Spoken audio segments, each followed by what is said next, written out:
Today's guest, Mickey Robinson, died and saw the other side. Mickey was in a freak accident plane crash with one fatality and half of his body burnt while stuck in the wreckage. Doctors said he had no chance of survival based on his injuries, and he died in the ICU. Mickey experienced the presence of God and the afterlife before he was resuscitated by medical staff and miraculously made a full recovery. He's here to share his experience in heaven and his journey of recovery after catastrophic injuries. Today's guest, Mickey Robinson.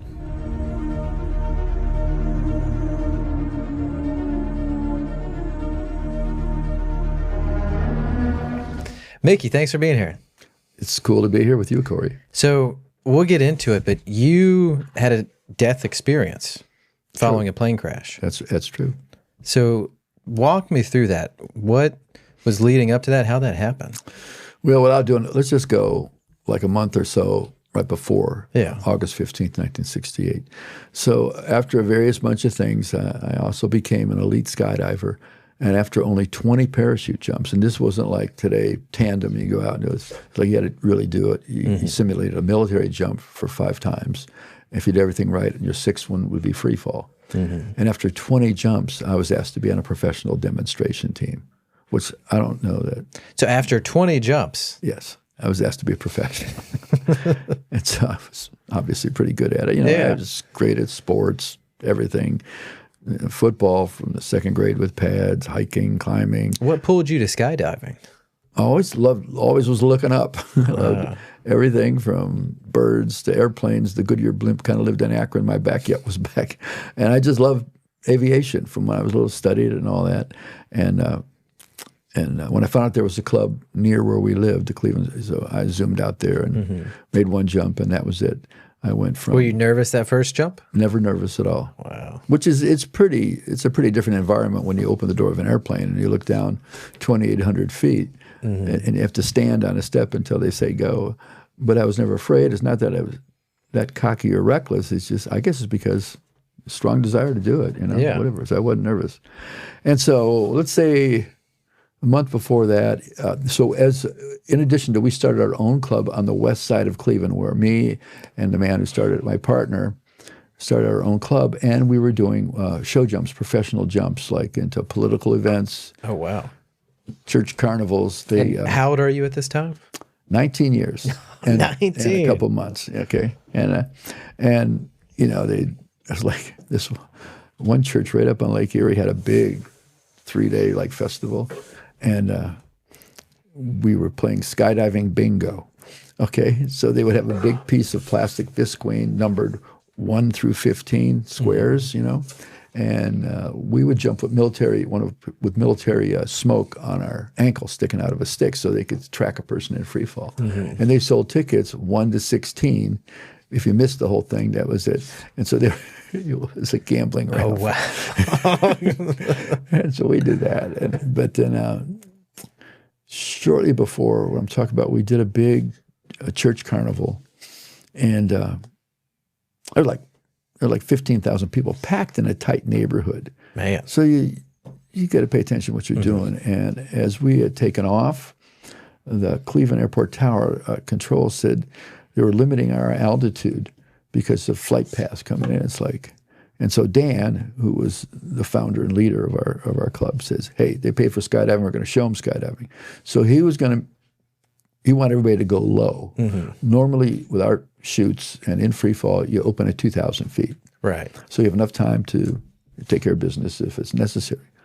And we went out, and so normally we'd go out and we'd form a star. You know, we'd do stuff to show off our abilities to be in free fall. Yeah. And all of a sudden, I just went out and I turned and I tracked, which is you arch inward, forward, and you put your arms out here like this, and you can cover 2 feet that way for every foot you fall. And I went right towards where the target area was. Yeah. And they all went down. They were going to go lower and land. And so I even pulled my knees up when I opened my parachute, so it'd be less wind resistance, because I really wanted to get there. Yeah. So I circled over the crowd. I mean, a big swishing turn, landed, and the parachute falls on top of all the people. So the guys now, here he comes, girls, Mickey Robinson. He's 19 years old, and he's coming right. He's coming right for you. Then you leave your jumpsuit on, even though it's Wow. 100 degrees outside, and you give you all the beer and hot dogs. Yeah, you're walking around, you're the superhero for the day. And people say, oh, he's the guy, you know. But the thing is that, you know, people say, well, you must have been an adrenaline junkie. Well, I don't know about that. I did it for the pleasure. Yeah, like you actually, because some people, I talked to a past guest, he was the chief medical examiner for Nashville. So he's done 6,000 autopsies. And his brain just works like that. Yeah. He just enjoys doing it. He's wired. He's wired that way. He wants to do a good job, and he wants to investigate. Yep. That's fast. That's a new one for me. I have to remember that. Yeah, and so like it was just wired. You just enjoyed. Well, it's free fall. I mean, parachute. When you open the parachute, it's beautiful and mind blowing. But free fall is a good name for I was falling into freedom for 30, 60 seconds. Not worrying about the draft, not worrying about this, not caring about any problems. I mean, it was the pleasure of being in free fall. And I think no matter how you cut it, people do what they like for the pleasure they get from it. Yeah. I mean, if let's say like this medical examiner, it's a job, but he's made it a creative and ambitious discovery. He likes what he does, you know. Yeah. But so for me, it was pure pleasure. And you were 19 at the time, and so Vietnam was around that time. Everybody was going to Vietnam. And so you had just turned 19. The draft hits you at 18. So I was right in the heat of it. Well, I got the physical like in June. And of course, passed with flying colors, I think almost everybody. But actually got drafted. It was supposed, you will show up at 6:15 a.m. sharp. But I was in intensive care dying, so I didn't get to go. I've talked to some people. Were they drawing draft numbers on TV? I can't remember how it worked. Because I've seen some clips. It was like on TV. They would tune in to see if, like on the news or something. Yeah, if your birthday's between here and here. Yeah, you're gonna. I mean, they had at that time probably infantry, maybe 500,000 people on the ground, let alone naval stuff, and of course air assaults and all that. So it's a lot of people and a lot of. So we'll talk about from previous stuff. Yeah. So I did this particular show jump. And there was a friend of ours, and she was in the hospital. She had some foot surgery on both feet. I mean, she was a majorette in high school, and she must have had some minor. And so we used to double date, her and her boyfriend, who she was going to marry, and me and my girlfriend, who I was going to get engaged to at that Christmas. She was a little older than I am. And so I went to see her at this hospital, and she got 2 casts, below her knees. And we joked around about each other's friends, making fun of them and all that. And I said, you just get better, gave her a kiss on the cheek, and I'm walking out, and I'm looking at this place, and some man says with some kind of like an accent, he goes, "Young man," he goes, "you're very good looking." He says, "You have nice skin." Well, yeah, it was summer, it was a little embarrassing. I got a nice tan, and whatever. And I'm thinking, I could never stand one night in this dreary place. 4 days later, that's where I was, in that exact same hospital. Wow. And again, I was never afraid. So, and it's funny that something like that, you remember that. Oh, yeah. Like my own hubris even said, I will never be here. Yeah. And then it happens. Yeah. Wow. So what month is this in 1969? This is August of 1968. 68, okay. And so, so we jumped much as we could, and we had students. And we were just starting a new club. Okay. Not far from where I lived and where Dan lived, and we were getting students in, and we were doing show jumps.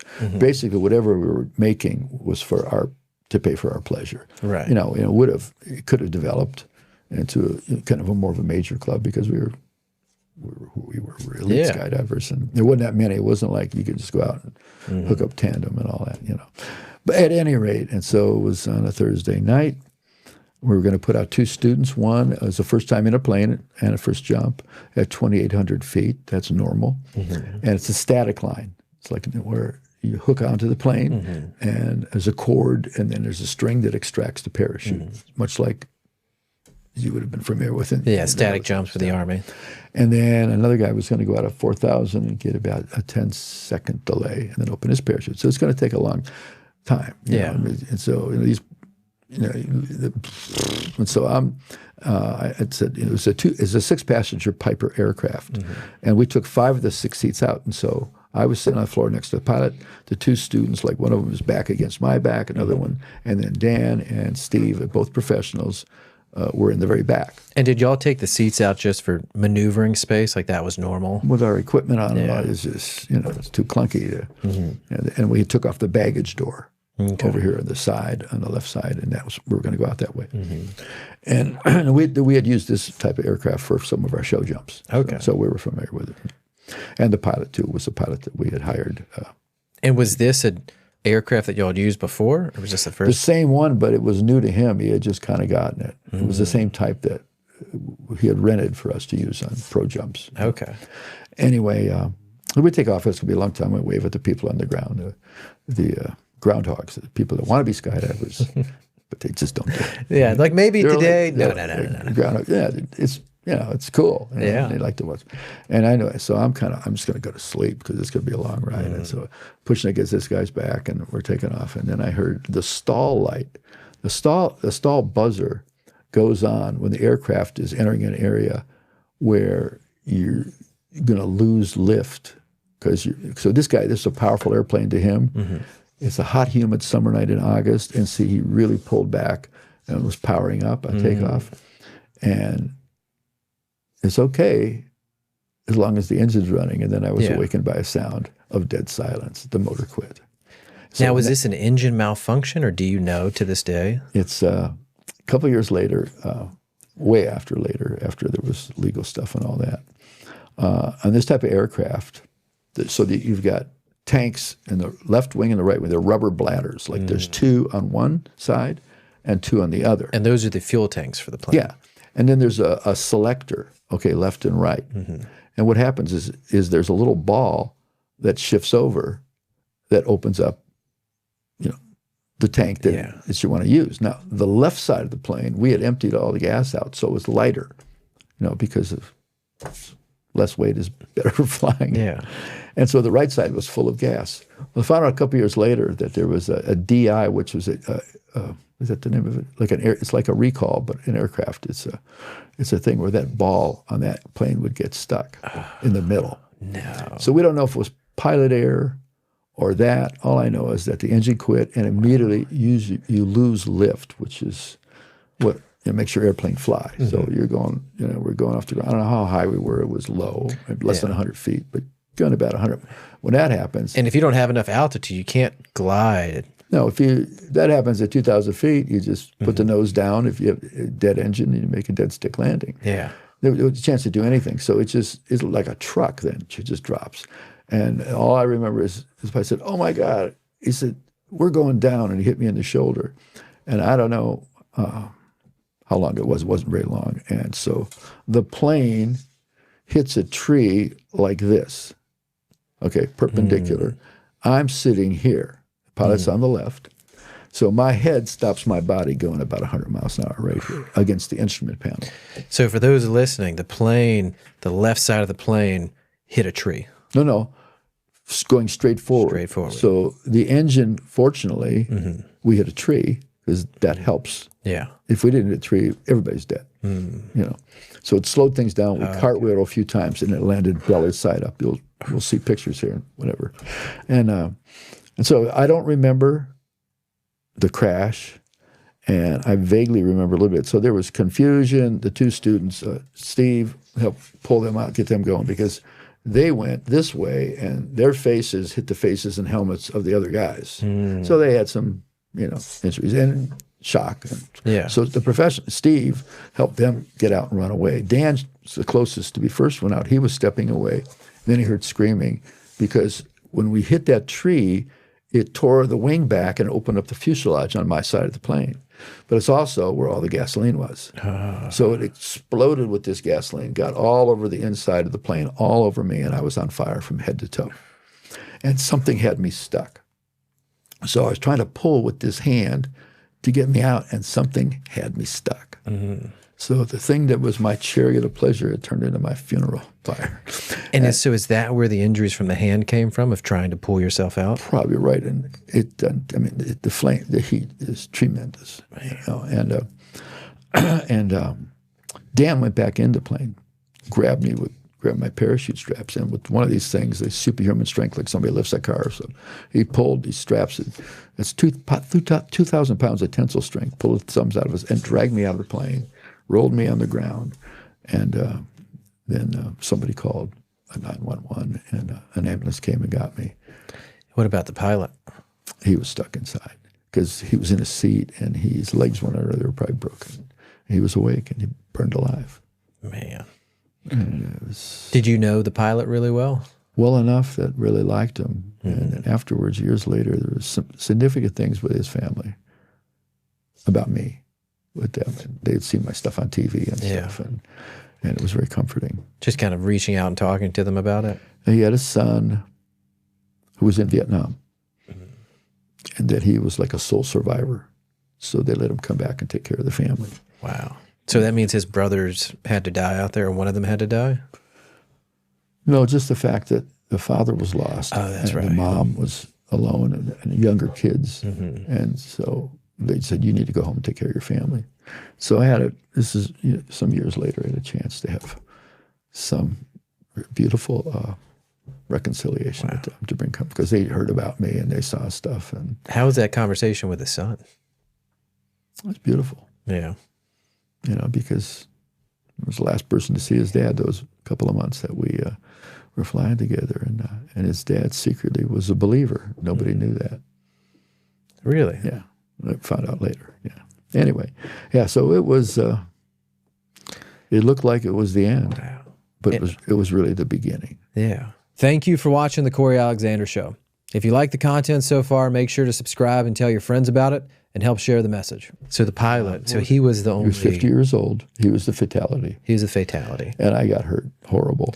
The other guy's injuries were pretty minor comparison. That's crazy. Well... They got a little banged up, the two students. It happens. Somebody gets killed in a car accident, somebody walks away in the same car. And it's weird things happen, So you remember the pilot telling you that we're going down? Yeah, it hit me in the shoulder. It's, oh my God, we're going down. That's the last thing you remember? Seconds. It's just seconds, Yeah. And I remember vaguely a little bit of like doing this inside the plane, because, plastic would be melting and sinking into me, and aluminum and all that, So when you're on, it's a long time ago, but when you were on fire, was that painful, or were you so full of adrenaline you just didn't feel it? I don't remember pain there, or when they got me out on the ground. And after they rolled me around, it was hard. It was very high octane. So I've got khaki pants on and a zip up jumpsuit and a parachute on my back. So my back wasn't going to get burned, but a lot of other places were burned. And I don't remember that hurting. And of course, I'm already going into shock, but still very conscious. It's just the way it rolls. I mean. And after they got out, they said, Mick, go get out of here, because they were waiting for the empty wing to blow up. And Dan was going to go back. When he was pulling it, he said to the pilot, undo your seatbelt, I'm going to come back for you. Yeah. But it was too much. It was crazy they went in a burning airplane to get me. Yeah. Not crazy. It was supernatural bravery, Yeah. And they couldn't get him. Walter Dodge.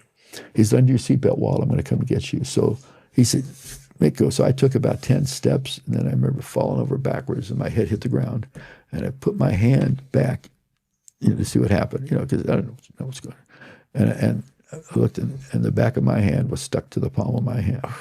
So I just went back down. The next thing I remember, I was in an ambulance. Man. And was racing to the closest little hospital, and that siren sound, you remember that? Yeah. And for the first time in my life, I was raised in a church all my life, but it was just knowledge and stuff, I never knew. And it wasn't your main focus. It wasn't very much of any focus at that point. I mean, it was just something traditionally we did with my girlfriend at Christmas. I didn't hate or have an opinion. I wasn't like an atheist or agnostic. It's just I was living for the moment. Right. And that moment was that free fall and doing it again. And But now in that ambulance, I said, God, help me. I really want your help. I'm sorry, give me another. I called out to a God that I didn't know and to a Lord I never served. So they get me there, and somehow they had contacted my mother, and I was able to talk to her for about a minute. And then they had a priest there to give me what used to be called extreme unction or last rites. It's fascinating because the 5 places that they're commanded to put oil were the 5 worst places I was burned. Wow. Your 5 senses, so your eye, your nose, your ear, your mouth, and my hands. Wow. And he says them in Latin and all that. And they took me in, and I don't remember. So they didn't even know I was a professional athlete. Yeah. Great shape. The doctors didn't think I could make it through the night. And so at this point, the injuries, so did you have thermal burns to your entire right side, or was it your leg, your face, or parts? Pretty much my entire right side and down the back of this leg, somewhere on this leg, like down to the bone almost, you know. Of course, what happens after is worse than the original. Now, of course, didn't think I was going to live anyway, but in a short period of time, I lost about 45% of my body weight. Because of the burns. Well, a combination of things. The evaporation process burns about 6 or 7 liters of water. So the equivalent of about just being open, your raw skin like that, it's like 40,000 calories. Now, they didn't know it, but the lower 4 or 5 inches of my esophagus got damaged, not from the fire. And fortunately, I don't know how, my lungs weren't burned. I was screaming pretty good and nonstop. I don't know how, but I'm grateful. And when I was in a coma, because I was sometimes, in a coma, sometimes pretty much out, sometimes super conscious, wide awake. And in a coma, I didn't know it, but I had a hiatal hernia, which this little trap door doesn't close. So all that gastric juice went in the lower parts of my esophagus and digested it, and it shrank down to be about like that black wire right there. Wow. So they would make me have me eat food, and it would come flying out like you stick your finger. And they thought I lost the will to live, and I just and there's so many other starving myself at the same time. And there's so many other primary injuries. They're not even thinking about that. Well, they just thought I lost the will to live, and I was going to die anyway. Yeah. But they given me, the antibiotics, pain medicine, and I was bleeding 10 pints of blood a day. That's a lot of blood. So how long is this period from the crash to whenever they finally figured out, oh, he's not giving up, he just can't eat? Or do you know? Well, they're still waiting for me to die. They brought a specialist from a famous teaching hospital in the area, and he wrote his summary, 5 or 6 complications that each one on their own were fatal. And he says, there's nothing at all that I can offer this young man. Basically, just keep giving him the antibiotic and all that, and wait for the mercy of death to take him. He didn't write that, but that was it's all this fancy medical language. But so there's no path to recovery in their eyes. No. Well, they didn't think so. Now they're having another doctor confirm it. And so it was probably after that. Well, first of all, then I got sick and I had this death experience. Well, I was sick. And it's interesting. I don't know you don't know how bad sick you are. When you wake up and all you can do is look at the ceiling. Yeah. And you're weak and all this other stuff, and people come over and look at you, and you can talk and do that. But you could feel yourself just sinking. Right. And how, as we lead up into that, about how long had you been in the hospital? Are we talking about a week? Oh, no. It's maybe 3 weeks. Okay. So about 3 weeks in. This is after this guy came in and wrote that. And they still kept doing what they were doing. There wasn't much they could do, And this one particular day, I was in a coma, and I can remember vividly. And of course, I mean, you could stick a scalpel in me, and I wouldn't budge, Walk a naked woman from me, I wouldn't even blink, And I was out, and I remember, I could tell you exactly what he was wearing. And he had my chart on a clipboard, and he said, what says to the nurse who's on the other side of the little chrome bars, he says, when this patient, Mr. Robinson, dies, I want you to come here and totally sanitize this area, because there was liquid, blood and all this stuff there. And I'm thinking, no. When this guy dies. And so it's the next day. But you couldn't talk. I was in a coma. Yeah, but you could understand. You could hear what was happening. And that's why I tell people, when you go to a hospital, I say, well, first don't talk like they can't hear you.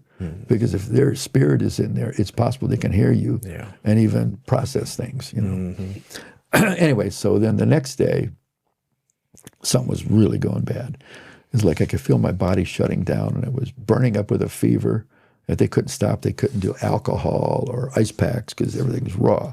So underneath the sheet was this vinyl pad with cold fluid circulating through it. So I'm burning up and freezing, and they had me tipped up because my breathing was like, it wasn't working. Yeah. That's what happens. And all of a sudden, remember, what I'm going to tell you now, I never heard any of this about anybody, story, read anything. Instantaneously, my inner being, my spirit man, was thrust out of my body. And immediately I was in a spiritual dimension. It wasn't like I looked down and saw my, my body laying in there. I just, whoosh, and in this dimension, I'll mention 3 shocking things. All of them are shocking, but these were 3 amazingly shocking things.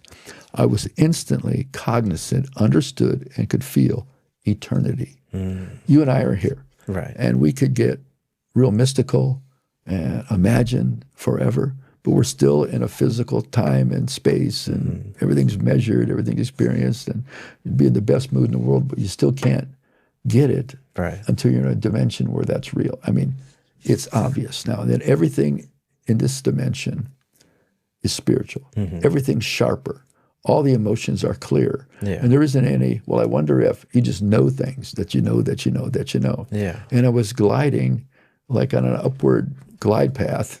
It's kind of an aviation thing, but off in the distance was this white, circular, bright white, I don't know what it was, but there was a vibration, like a frequency of peace coming from it. So I'm headed there. And I didn't think about the plane crash, my body is like, I'm flabbergasted. I'm in awe. And you're not in control of it. You're just experiencing no control. No control.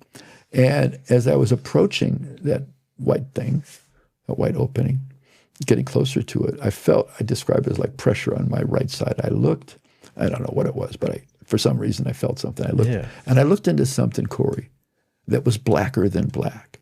Instantaneously, it was eternal. It was an abyss with no bottom. It was a bottomless abyss, and it was black. And it was like if I picked you up and put you in a swimming pool of black ink, you would be super conscious, and you would know you're never going to see anything, taste anything, hear anything, see anybody. You would hunger for anything, knowing you're going to be cut off from the source of life for eternity. That's a place that's in the Bible that's talked about as the outer darkness. And it's in this dimension that I would describe as the second heaven. Okay, the first heavens that we talk about is like we look up at the stars or the clouds and all that. Even that's the visible.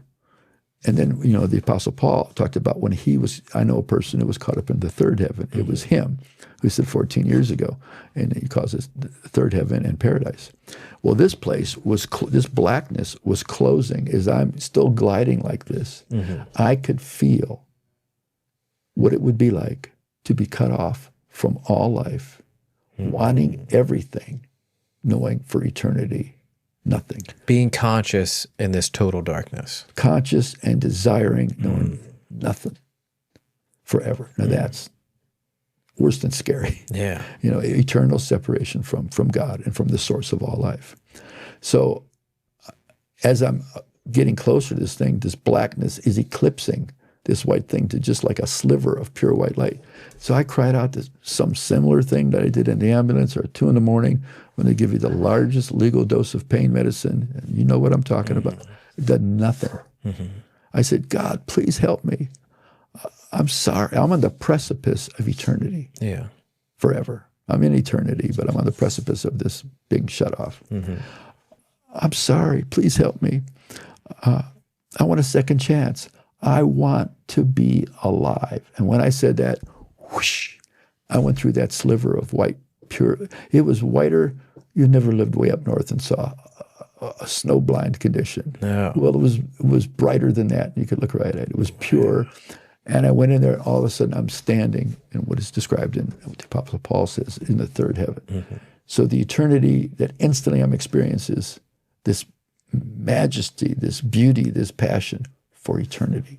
Mm. Now I'm standing there, and I didn't see any people, didn't see any relatives, didn't see any babies with Pampers on playing guitar, none of that. And they said, well, what was it like? Well, the first thing was this incredible pure love. Now, the second shocking thing, and I never really talked about this years ago. Mm-hmm.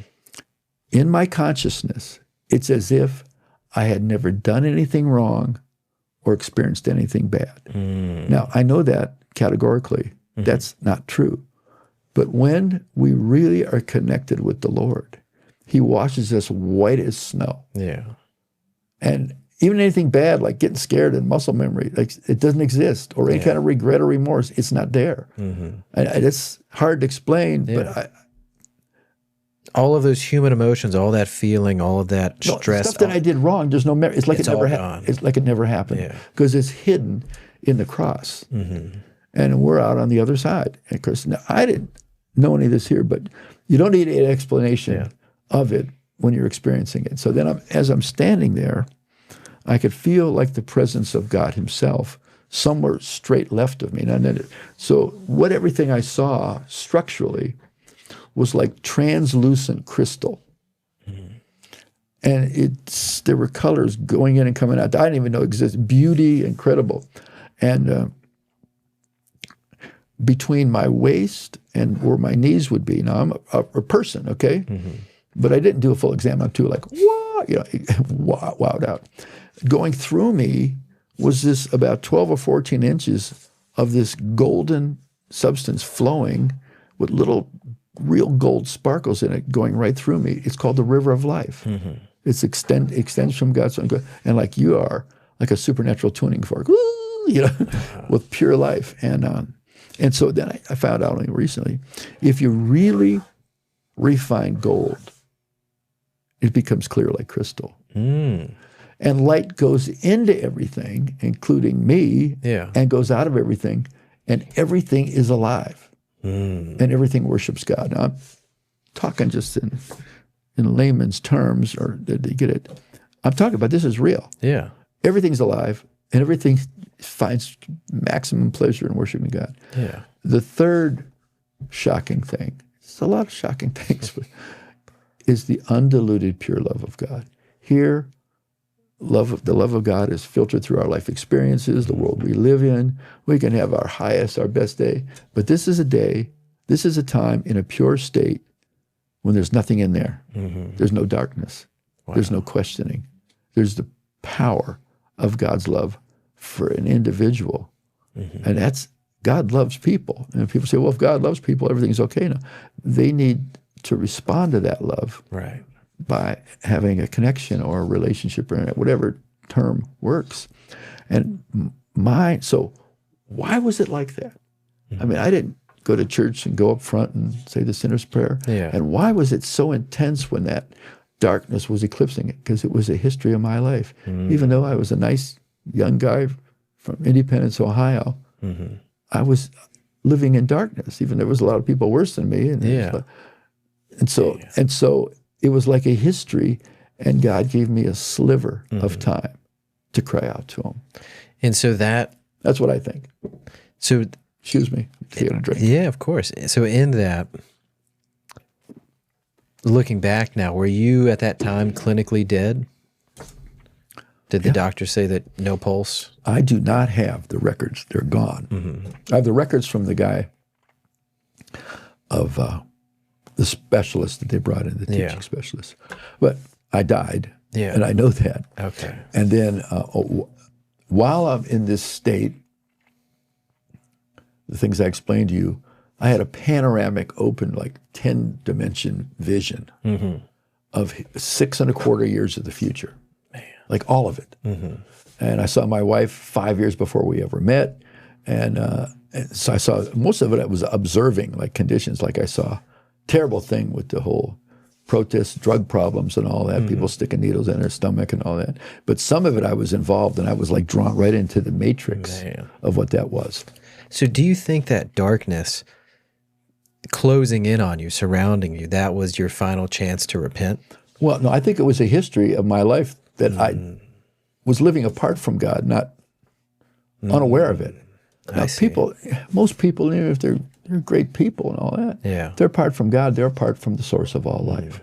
And the messages are simple. People can make them very religious and complicated. You got to do this now. It's all about connecting with the Lord himself and continuing to follow him. Right. I can make it screwed up for people, but fortunately for me, some of the best results are just a simple thing. Like you need the Lord. Like prayer is an act of humility. Like God's greater than you. Right. Okay. So I didn't know anything about that. Now back to what you were saying as far as, so this darkness, for me, my interpretation, was like a history of my life. I wasn't in a relationship and there was this space.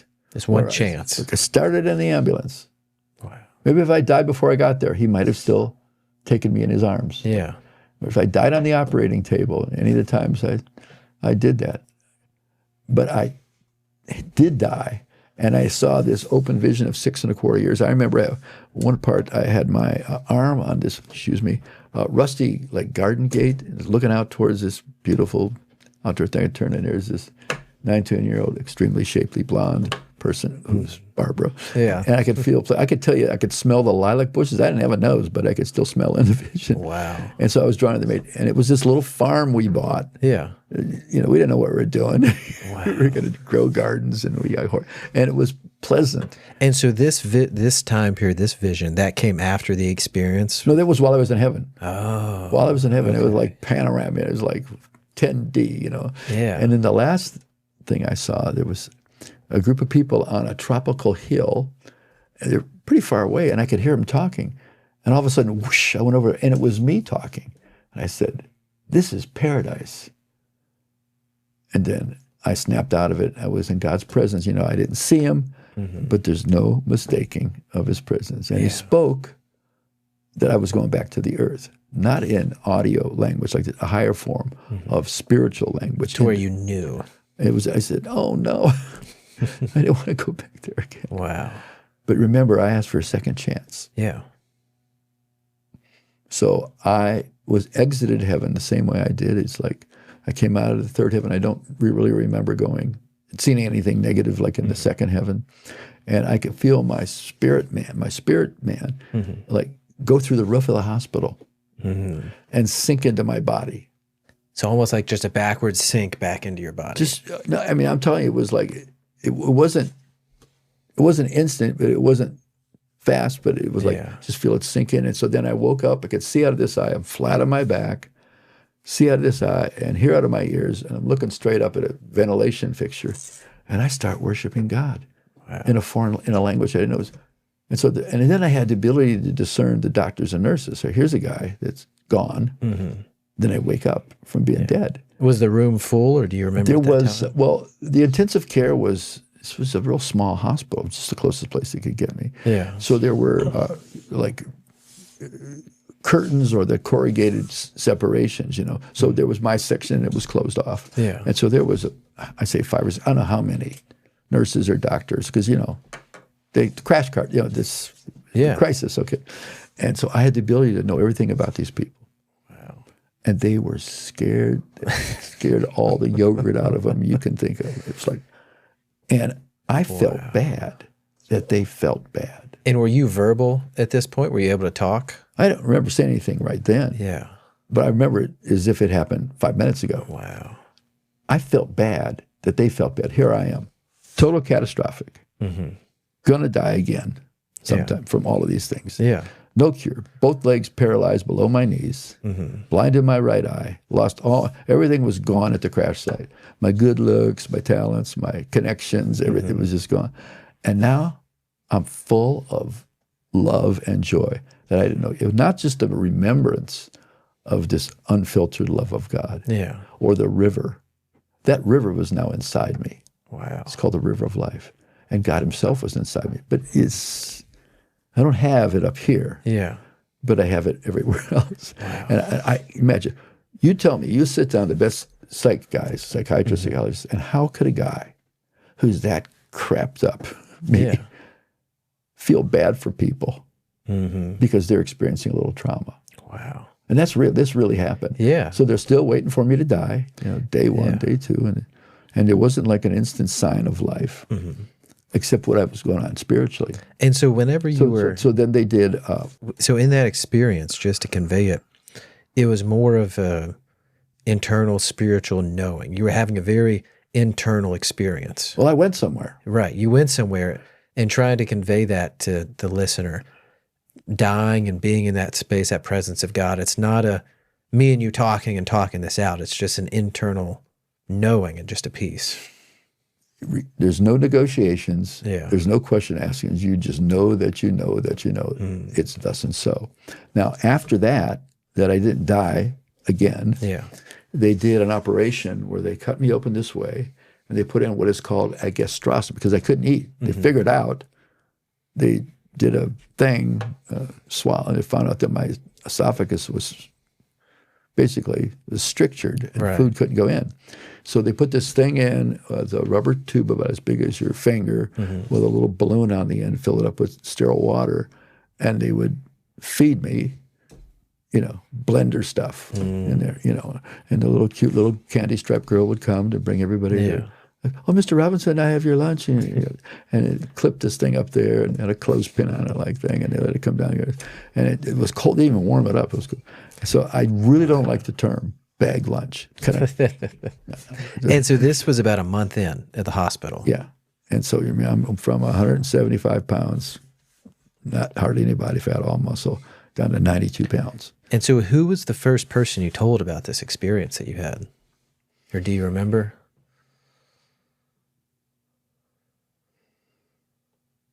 It may have been my sister's father-in-law, who was a very successful surgeon. He came to see me really early, okay? And I remember talking to him. He said, Mickey, just eat everything in front of you. And he told my family he says, he's going to die. It's not survivable. But so he leaves, and he goes out and he had this little hat on. He had just come back from doing 13 months of surgery in Vietnam on civilians. Wow. Doing stuff you could never do here legally. Yeah. Like a piece of shrapnel goes and blows a kid's tissue off from here to here, but there's one little artery and blood vessel going here, and he saved that. Wow. You could never do it here. You'd be sued. Yeah. So, I mean, amputation, 10 minutes, And the scope of practice is so wide. So, but he was doing this. So he just came back from seeing these horrific injuries. Yeah. And so he came to see me, and he's leaving, and I'm going along next to him. And I said, why isn't that paying attention to me? And he steps on a little rubber automatic door opener thing, and the door opens and it goes right through me. So my spirit left my body. And I didn't know anything about this. And as soon as that happened, it recoiled back inside. And this is before the death experience. Yeah. Another thing that happened that I remember is, I went to where I worked. I was going to all these different departments, just looking around. There was no control. I was just shh. And then I thought of something, said, wait a minute. And then went back. And then I went, there was a party on the front lawn of my girlfriend's house. Yeah. And we had planned it for their 25th wedding anniversary. And the people are all these card tables and they're having food. And everybody's sad. And I thought, why are they so sad? Because I was dying. Wow. And as soon as I thought, why? So there was this, and the little bit I know about whatever, I was so close to death that my spirit was becoming separated. Yeah, it was moving in between. Yeah, that's all I can think of, But, and that's fascinating to me because I didn't know nothing about this stuff. Yeah. Man, I'm out Earth being hot stuff and, what the bulletproof. Yeah. And I've looked into this some too with a lot of hospice testimonies because I experienced it with my dad as he was passing away. My great-grandparents, who we all had a close connection with, and then his parents, or his father, my grandfather, the last week or two before he died, he'd be talking to us in the hospital bed, and then he'd look up at us and pretend that or acting like he's talking to his grandmother who's dead. Yeah. And he's like, "Oh, wait, you're not her." He was looking into where he was going. Exactly. And that's him crossing back and forth. Yeah. It's a mystery, you know. Yeah. And so I was probably on death's door Yeah. for 3.5 to 4 months. Wow. And of course they did that, and that was helpful. But as things were starting to wake up, I was waking up to more pain. And so right now at 4 or 5 months, you have the burns. Well, no, firstly more, maybe, yeah. The accident, Yeah. the increased development of complications, Yeah. the death experience, and then it began to overcome like the massive infection, all the organs, everything was sepsis and all this crap, the blood, you know, I wasn't bleeding anymore internally or whatever. They put 10 pints of blood a day in. Yeah. They should have gone to AutoZone and got some of that stop leak and just had me do several shots and just do something. So that death experience really seemed like the turning point. Yeah. Well, it certainly was significant. Yeah. And so then they brought a neurologist in because of all the weight loss and all that. For some reason, both legs below my kneecaps and the nerves running all the way down the front, all the way down to your toes, were dead. It's bilateral foot drop. So, Yeah. you know, and so the doctor told me, he said, "Mr. Robinson, we've done all these tests," and he goes, "Unfortunately," he said, "you're just never going to be able to walk again normally. You have braces and use crutches, a wheelchair, maybe." The only thing that wasn't totally erect was that this was burns here. And I grabbed that bar and I pulled myself to it. He says, "I am walking out of here." Yeah. You know, I'm walking out of here. I'm a 19-year-old man. I'm walking again. I am just get ready, you know. Yeah. But then I actually did stand up, and you'll see in some of the pictures that you'll show in physical therapy. And it was like I won the Olympics and climbed Mount Everest in the same day I took. They helped me up. They had on a gait belt. So I am, you know, maybe I'm up to 97 pounds, you know. And so there's a parallel bar that I could hold on to. And the therapist had a big strap around me, which he was holding me up. And I took 1.5 foot steps forward, 1.5 backwards, went in the chair and passed out. But it was like, man, to stand up when you've been laying down, as you know for yourself, you know, is exhilarating. And that's a huge moment, especially when they told you you're not going to walk again. Well, it's still, they had to put like a rubber thing on top and over my slipper to hold my feet up. So my quads and my hamstrings worked, but the whole front part of my legs, they were dead. Right. But so I moved around in it. But I mean, it's like, I can do this. Wow. I'm going to do everything.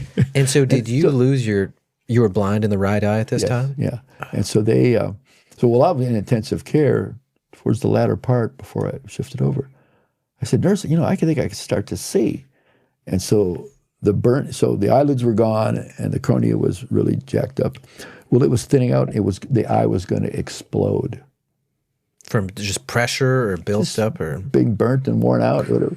And so in 15 minutes, they had me in surgery and they put on a cadaver's cornea, a frozen graft. Oh, when you told her that you could start to see, they checked it out and noticed that it was wrong. I was in surgery and the eye specialist did that. And you see from the pictures, it looked like one big gray, like a big cataract. You could still see, if you come close, you could still see a little edge. Oh, yeah. Of that.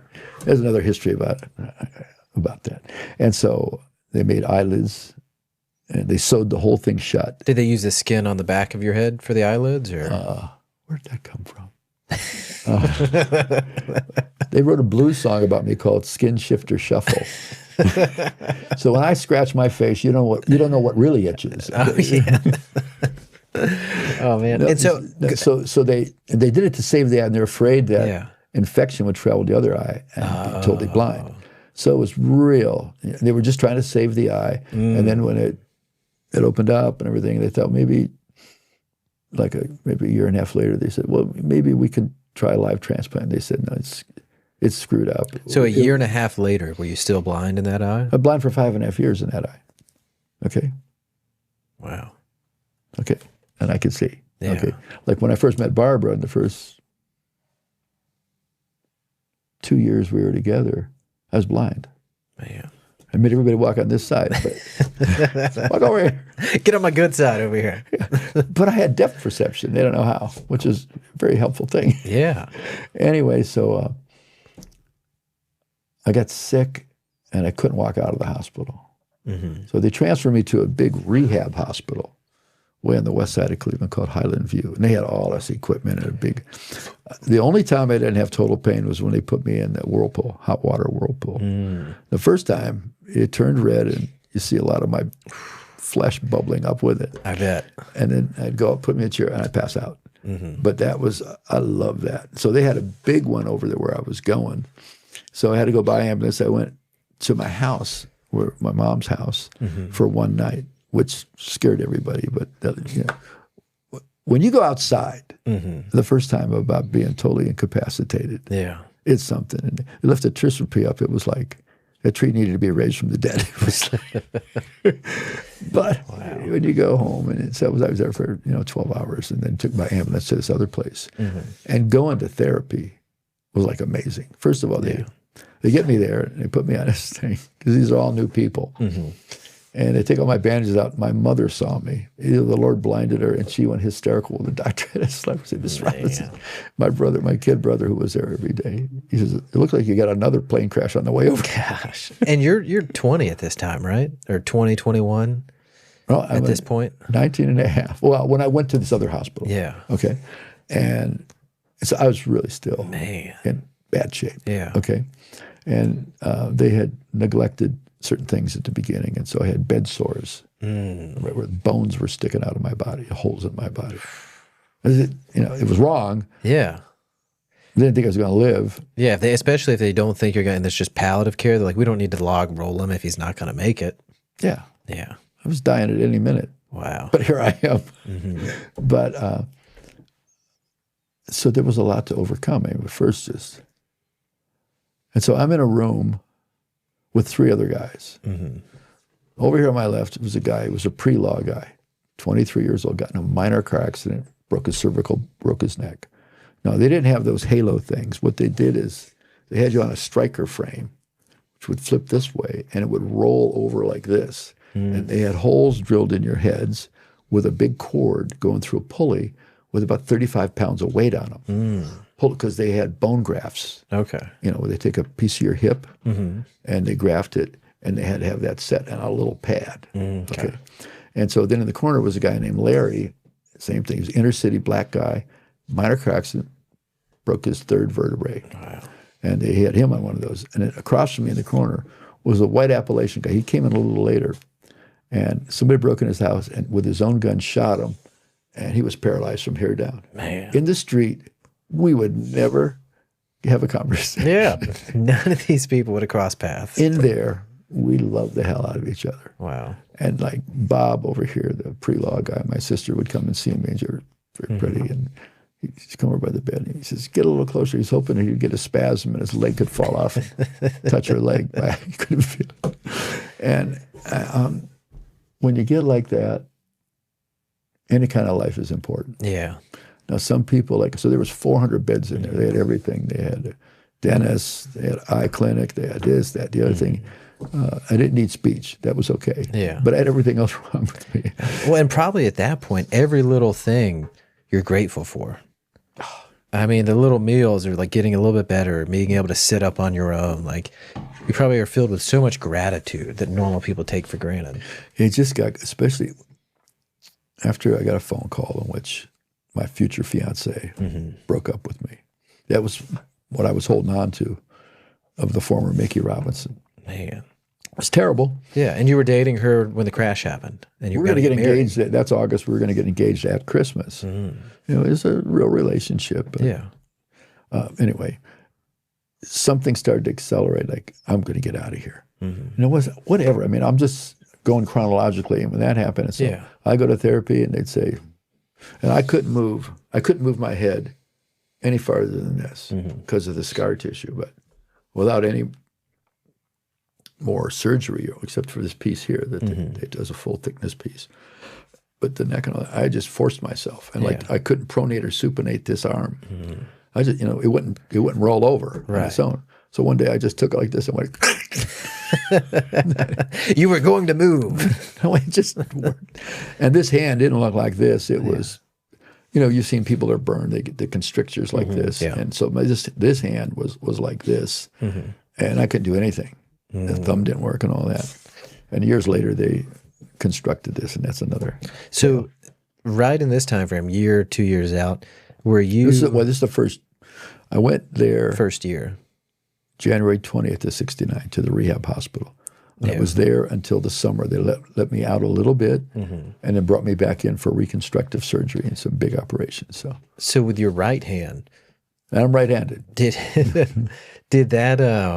those burn to the bone in the flight crash, or did those get amputated afterwards? No. Okay, so when I was out and it was dried up, and there was a lot of skin grafting all over my body. And they were running out of places because it was so little. Yeah, and they do split thickness grafting. Anyway, the hand was pretty useless, and so because the ring finger would have been on this hand was fused to the little finger. Like just together. They just took that away. And then, let me think, timing-wise.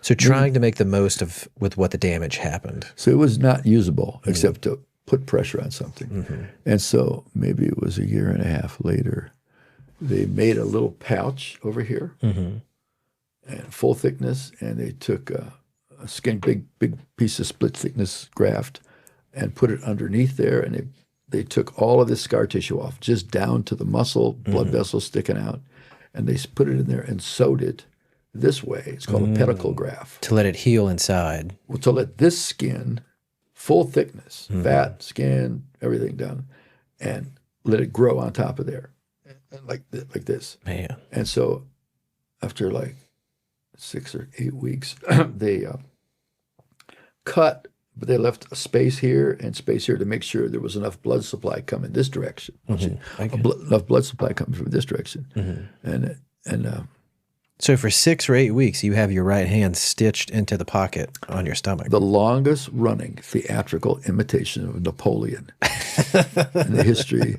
of the theater. Nice. Do everything. Yep, Go to just bed. Walking around just like this. It's stitched. I'm not gonna take my shirt off like Lyndon Johnson and all that, but you can see here. Oh yeah, right there. So when it came out, and they said it was like a little boxing glove, all closed up. And so then they had a wire going through here like a little UHF antenna. To separate the bones. So it would. What they were doing is trying to make it work. Right. So like a slow reconstruction process. So I could actually, if there was bad TV signal, I could just go like this. With the wire in your hand. Yeah. No, somebody sat on it one time too. Oh, man. It was thrilling. But so it looked like a little boxing glove. And then they cut down inside here. And they shaped this all through here. This pedicle graft, you can see. This wasn't burned on the bottom. And all around here, and they pulled this thumb out and gave it space here. Because it was not, they took all of this really heavy hypotropic scar tissue off. Right. It was just muscle, blood vessels sticking out and everything. It was sketchy, chancy to do it. But they got it to go like that, so they knew it was good. And so then they did all of this, shaping it, and pulling apart, and they bandaged it all up. And so the main doctor, the main plastic surgeon who had me for the rest of my stuff, had gone to Dominican Republic to do a seminar. So number 2 doctor was going to change the dressing. And so I don't know how long it was, a week after the operation or whatever. And so he sets everything up and he unravels it and he goes, "Oh no, that's not a good thing." You never want to hear your doctor. That is not good. He goes, "Oh my God," he said, "we lost this one." So all around all those suture marks and those stitches and all that tissue, and it smelled like roadkill. And when he got that out, it was, and he says, "We're just going to have to remove this." I said, "I'll do this tomorrow." Yeah. And so I don't remember my immediate response, but I asked the nurse to bring in about 6 or 7 pillows. And I put my arm up there, and I said, "Bring me in a spotlight." to shine right on my hand.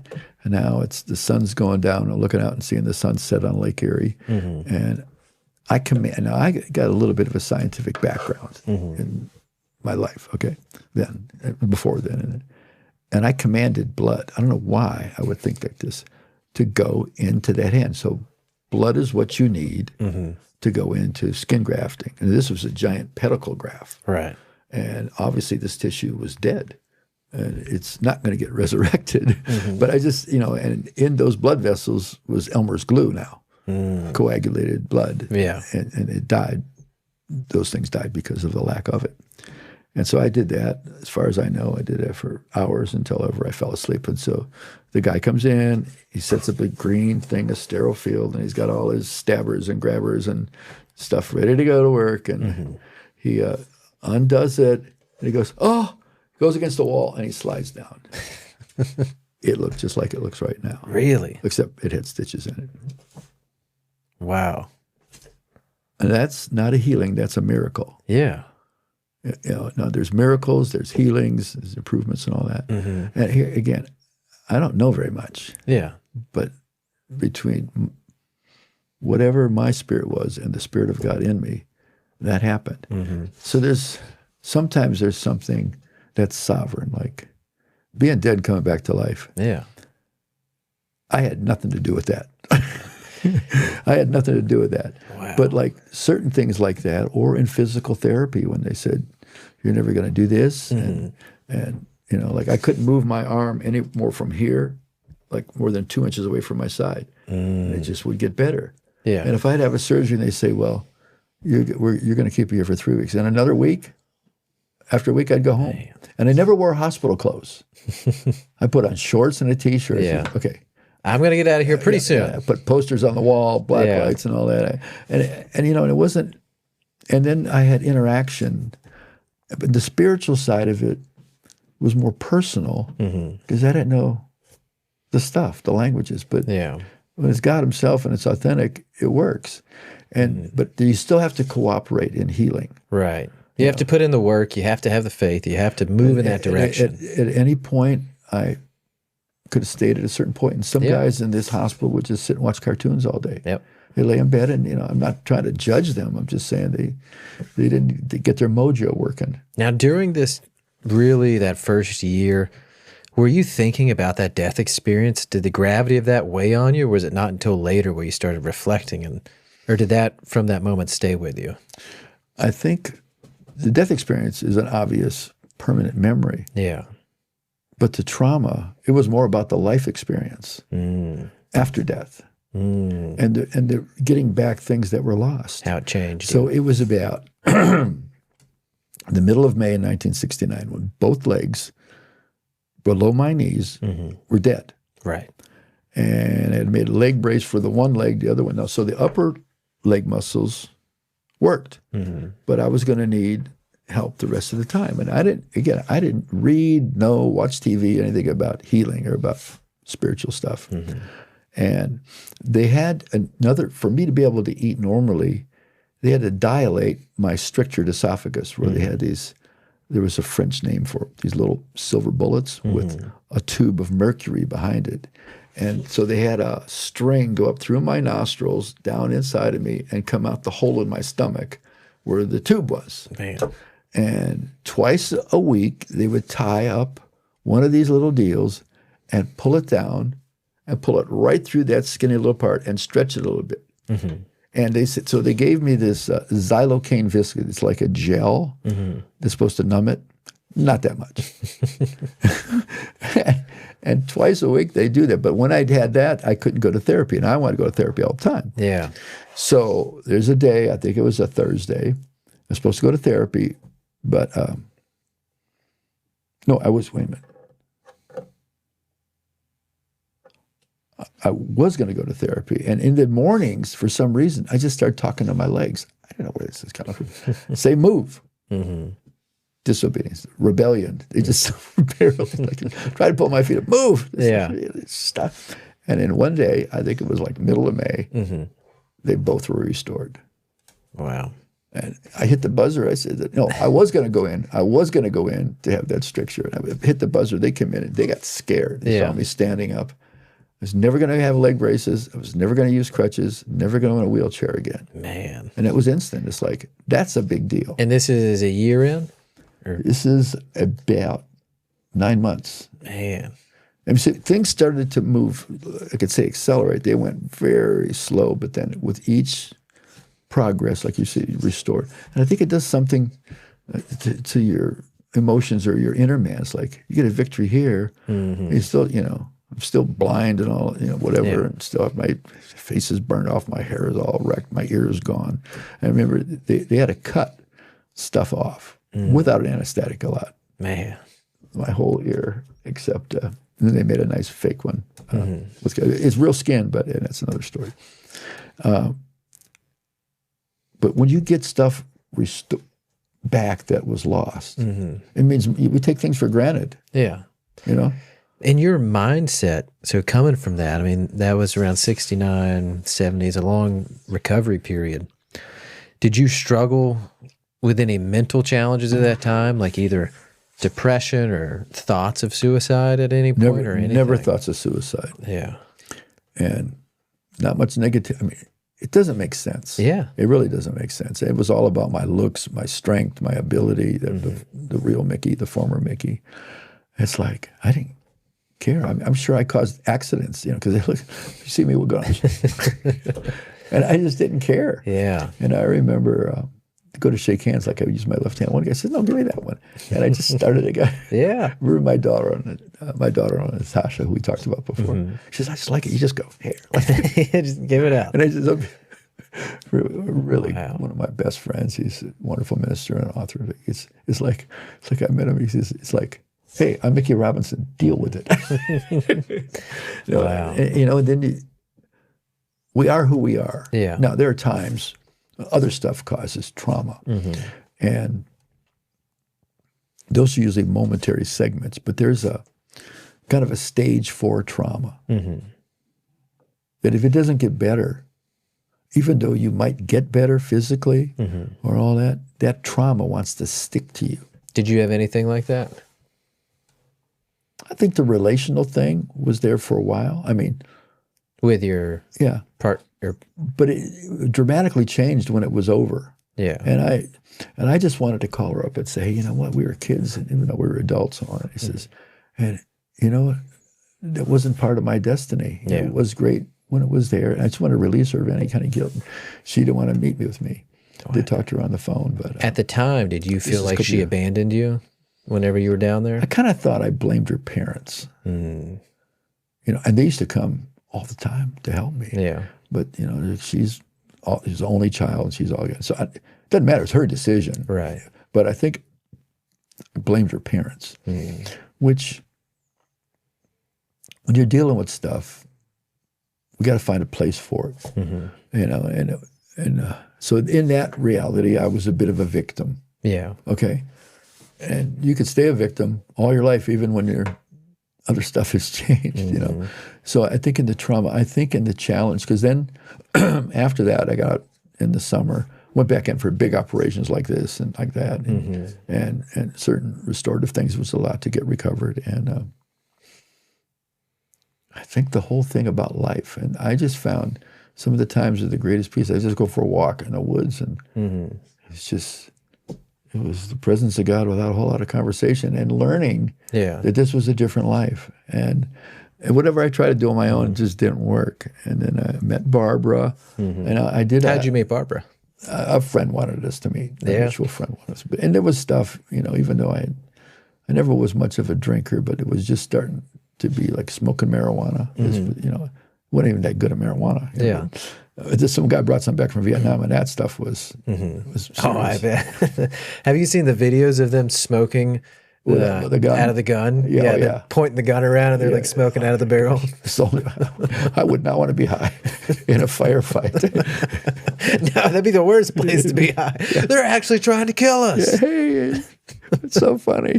One just missed.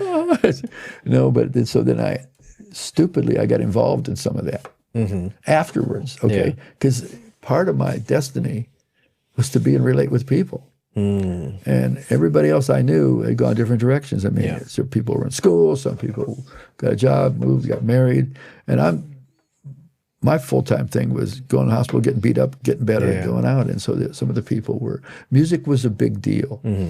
And there was a place, Kent State University was about an hour away, and there were certain bars there that had really good music. And I became friends with, one of them was in a band called the James Gang. And I would go, and of course, it was in between being beat up and getting better. And out of that band came a guy that's a real well-known guitarist, Joe Walsh, who was in the Eagles. Oh, yeah. But I knew him back in the James Gang. Oh, wow. And I mean, and it was about the music, even though the music was supposed to have messages in it. And it talked about peace and love, and anyway, then some future things happened after that. So I became very familiar with that. But then there's a lifestyle about that, and it was April 30th of 1970, and I was out. I went back to skydiving a little. And so how old were you now when you first went back to skydiving? 20, going to be 21 in June. Wow, so a year. No, I jumped the first year. After the crash? You bet. Wow. So after my legs got better, my partner, Dan, brought me out. We went out there. The one that you were in the crash with? I want to pull me out of the plane. Wow. We went up to 12,500 feet. Bam. That was great. Man. The world champion came up and signed my way. I think it was great and all that. So I began to jump a little bit, Yeah. And did you have any nerves getting back up in the plane? No, my first pass out of the hospital, like they give you like a 8-hour pass, was going out there. I said, if I'm going to have any creeps, it's going to be on takeoff. And they didn't let me wear a parachute, but they did open the door. But I wasn't. I said, if I'm going to get freaky at all, it's probably be on takeoff. Nothing. And did you jump that time, or did you just go up? I just go up. But then a couple of months later, after I got my legs back and all that. Did the hospital know you were jumping? I was on a break from the hospital. Okay. I didn't need a permission. So. Yeah. And it was great. 12,500 feet is like you get 60 seconds. Yeah. And my Dan went out, and my kid brother went out. Wow, jumped right back on the horse. And it was great. So intermittently, I was doing some jumping, but it wasn't, I wasn't in a condition to be competitive, but it still was skydiving, and it was real. So, I mean, you lived through probably most people's worst nightmare, through a plane crash. Yeah. Did you have the stuff afterwards? Yeah. And did you have any mental, I don't know, PTS or like any kind of fears afterwards that carried on from that crash? I think maybe the thing was, I didn't know what I was going to do. Yeah. You know what I'm saying? With your life? Because my priority thing was in and out of the hospital. I didn't even have time to study anything. So I was doing this, going in for music, looking for answers. Right. But some of the sources were talking about the right stuff, but for the wrong reasons. You know what I'm saying? So this was April 30th, 1970, and the Canadian team had come down to train with us for the World Parachute Meets. And so they came down, and me and my friend, another champion skydiver, we were making spaghetti and we were sharing jumping. And so this one guy had a girlfriend who was in jumping, was out of jumping for a couple of years because she had a bad experience, a total malfunction on 44th jump. And she opened a reserve, and it was okay. And she didn't have any gear, so I let her wear my gear on a Saturday, and it was fine. She went out a short distance, and then the next day we go up on a jump, and there was 2 Canadians going to go up to, there's a couple of events. One of them is called Style. That's where you go out the plane at 6,600 feet. That's 2,000 meters. And you go into free fall as fast as you go, and then you have to make a turn this way, do a back loop, which is like a backflip, stop, make a turn this way, and this way, and they time it. And from the time, and if you're off a little bit, they deduct points on it. So it's a real technical thing. You try and go as fast as you can, because by the time you do this, you're turning the other way. Yeah. So you got to do it instinctively. So they were going to go up to 6,600. I was going to go up to 7,500 and get like 30 seconds free fall. But this gal that was the girlfriend of one of the team members was going up, and she used my stuff the day before. She used my friend who was a national champion, his gear that day. So she was going out first, so like 4,500 feet or something. So you go around, you go over the drop zone, open the door, it goes out, and the pilot's looking down, and then it goes back up and lets them out, the 2 stylists, and I'm going up then to 75. And so I come in with my parachute. I come into the target area, and somebody's sitting right in the pea gravel. That's the target area. The pea gravel is like smooth washed stones. They're like ball bearings. So you can land like this and aim at the target as a 6-inch circle, and you're not going to hurt yourself. They just so I have to turn away and land. I go, what happened? Did she get hurt? And she goes, Lucy's chute did not open. The girlfriend. Yeah. So I take my stuff off. I run back in the woods. Like maybe her reserve opened in the last second and is caught in a tree. And she hit the ground. Dang. Going 120 miles an hour. Wow. And turned her over, and she was still holding on to the ripcord. So I don't know if she had a kink in the ripcord. It was a hard pull, but she never touched a reserve. And she was wearing my friend's gear. Yeah. And it was terrible. God. It was like, when I got there, it was like, that was never alive. Yeah. What was there on the ground was never alive. I turned her over, and the boyfriend didn't even care. It's like, he was such a creep. You know, oh, well, so what, you know? And so that was on the 30th, and I went home. And I could just hear the spirit telling me she just wanted to belong to the group of people who were skydivers. Yeah. You know, and over and over I'm thinking, oh my God. You know, and then 4 days later, May 4th, 1970, I told you I used to go to Kent all the time for music, with the Kent State shooting. I don't know if you know about this. Yeah. And for those that don't know, what Kent State shooting? it was protests about the Vietnam War. Yeah. And some extremist had actually started a fire by the ROTC building. And the governor sent the National Guard down there with live ammunition, which was crazy.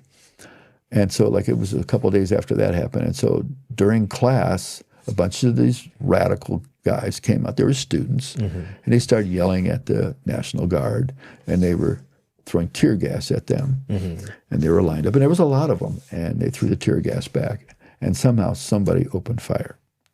4 were killed. One of them wasn't even involved in the protest. She was like 1,000 yards away. And she was the girl that put a daisy in the rifle barrel. That was in Life magazine before this happened. And that bullet found a way to hit her right in the chest and the heart. And then like 24 were wounded, some of them severely, like they're paralyzed and all that. And so I was on my way to go there to give deposition about the death of this Canadian girl skydiver. Yeah. Everything, the whole county was closed. Man.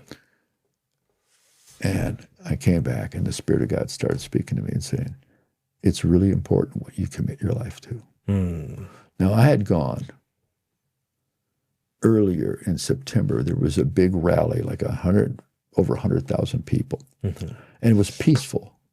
It was about the war, college students, but it was peaceful. Right. Matter of fact, the wife of the leader of the band, James, pulled me up on stage and wanted to sing "Get Peace a Chance" with a whole about 50. And it was peaceful. But when I went there in the spring, I said, this is weird. I'm not into this. I mean, It had a different energy to it. There was a nasty from the protesters. Yeah. And this is before the National Guard came. But this whole thing about, it's really important what you commit your life to. So I quit everything. I quit skydiving. It wasn't about I was against skydiving. It's like, I got to find out, what does that mean? What you commit your life to? Because I was still along the road of healing, and significantly. But you were trying to maybe fall back into picking up where you left off. Well, some of the people crash. stuck with me with a couple of my skydiving buddies. Yeah. And we interacted, plus the music people and all that. But I was in and out. But the thing is, like, when you've talked about trauma and all that, I had a little bit of remorse about the relationship, but it's more of not knowing what I'm supposed to do. And when I would try to do something myself, it just didn't work out that good. Yeah. And so... And as a young man, that sense of purpose was huge. Yeah, when you're always driven by stuff, you know, and achieving it. And so it was more living with uncertainty. But I'm having this spiritual thing. Then I began to meet people. As a matter of fact, I went on a Wednesday night to go out to Kent to hear what I thought was going to be the James Gang. There's a torn notebook paper on the door. It said, "Tonight, Glass Harp." And I go, what is this? You know, so it's a band. So this 3-piece band, guitar player, bass, and drummer, and called Glass Harp. And the guitar player is a guy named Phil Kagi, who is like one of the greatest guitar players in the world as of today. And amazing talent. Well, then that was in the fall. So the next year, at about February, I went to her, and something happened. Phil's mother, he was the youngest of 9 kids from Youngstown, Ohio, but his band won the Battle of the Bands contest, so they got a record contract and a free recording of an album. And so they did that, actually at Jimi Hendrix's studio in New York, Electric Ladyland. But his mom got in an accident and lived for a week, and she had a vision of Jesus, powerful, and then she went to be with him. Wow. And his sister took him to some meeting, and he gave his life to the Lord. And it's like he had light bulbs in his face. Same guy. And I mean, he's full of, we'd sit on there. He's like, hey, let's read the Bible. So during a break, everybody's taking drugs and smoking dope in this bar. And we'd open the Bible. And then I remember one time, when he was 3, and he lives here, and he's been a friend of mine for over 50-some years. When he was 3, there was one of these old well pumps thing, and he got his middle finger on his right hand cut off. He goes, "Look, I got one." And this guy, I mean, and he's to this day, he's the same old guy, and he could just rip up stuff. And so was he the first person in that friend group that really started pointing you to? So this is chronologically. Yeah. What happened to me was sovereignly, I didn't know anybody or anything. Yeah. But it was the beginning of the Jesus movement or the Jesus Revolution. You ever seen the movie Jesus Revolution? I haven't. Well, they filmed it from the guys here. It's Really? great. And the guy who plays Lonnie Frisbee is the same guy who played Jesus on The Chosen. So I'll have to look into that. it's it's entertaining, at the least it's inspiring, and it's about historically something that happened in the same time period. Like you go to like a big rock concert, 10,000 people, and there'd be some people with long hair handing out stuff about Jesus. They were named Jesus by the former Jesus freaks, but they were just called Jesus people. Yeah. Like you go to, in California, they go to a meeting or something, they load up their van and go out to like Golden Gate Park and just start playing and singing, and people would crowd around. And it's a radical movement. So there was a big cultural change. We had conflict, extreme, trouble about like the war protests. 1968 was when President Johnson said he's not going to run anymore. We had social protests. We had the assassination of Martin Luther King in Memphis, and then 2 months later, Bobby Kennedy, who would have won. And then when I was in the hospital, the Chicago 7, all the way up until Christmas Eve in 1968, when the United States sent Apollo 8 to the moon. Okay. Now, previous to that, because I'm a very aviation, follow this space, like I know everything. Yeah. Apollo 1 was supposed to be an experimental thing of just orbiting the moon and coming back. And there were 3 weeks before that, they were doing a simulation, and a fire started, and they were locked inside, and 3 astronauts were burned to death. I thought, a lot of people thought that's the end of the program. Right. But they hustled, and President Kennedy made a declaration, I believe, of faith, 8 years before that before the end of the decade, the United States will put a man on the moon and bring him back safely. It seemed impossible. I mean, technologically, it's possible. I mean, there's more computer in here than all of them in mission control at that time. Exactly. Just in a phone. Yeah. And so I knew all about this, and so there I am laying, I had taken a few steps, but then I got sick and I couldn't. So it's Christmas Eve. It's a 3.5-day ride to get there. And they go around the dark side of the moon. So it's going to be no radio for about 35 or 40 minutes. And I don't know which time it was, but they came around. And each astronaut took turns reading the first 10 verses of the Bible. Really? And when they got to the 10th one, I burst out crying. Not because I was sad, because it was a miracle, and I was having a miracle. It gave me hope. I mean, this was something, the whole world is watching. Yeah. And of course, then Neil Armstrong, and that's next summer, walks on the moon. One small step for man, one giant leap for mankind. Yep. This is stuff, that you remember. So chronologically, our country was in chaos. Yeah. Culturally, in some capacities. Some of it was really bad. Some people were just the hippies rebelling against society, materialism, but they were looking for something. Well, I think JFK getting assassinated was a big fracture point starting in the country. It just rippled down since him.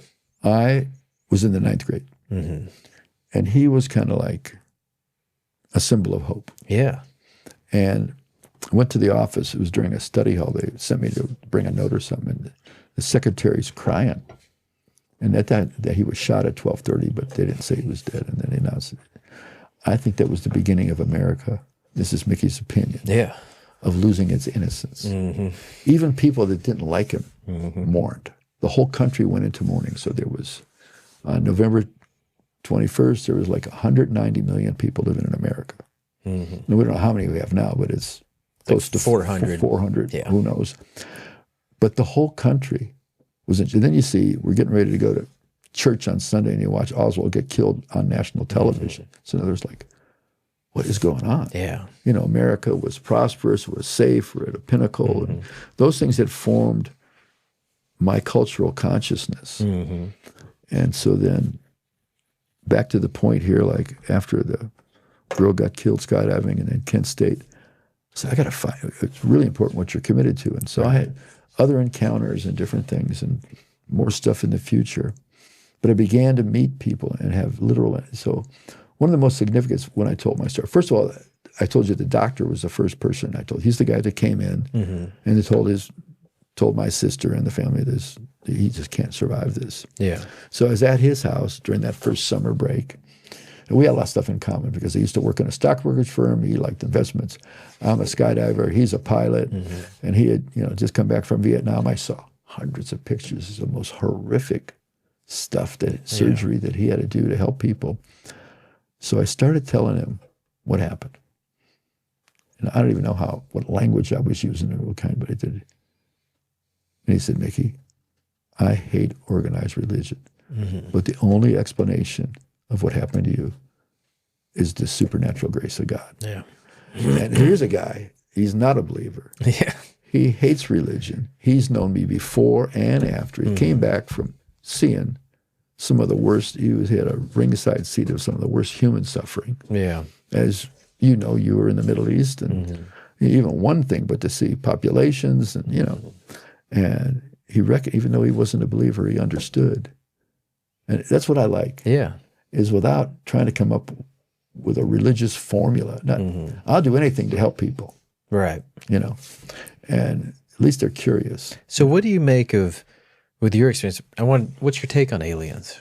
Like all this talk about aliens and everything. What do you think that is? Well, first of all, I'm curious. Yeah. Like I did this Blurry Creatures. It's why it's called Blurry Creatures. Why is that? Because they talk about Bigfoot. Oh, okay. Because all the pictures, and so they look at all these different things, including aliens. I filmed something the other night that I'll show you afterwards. But I don't know. They could be angelic. Yeah. Of either side, good and bad angelic. And I don't know about abductions. I don't know enough.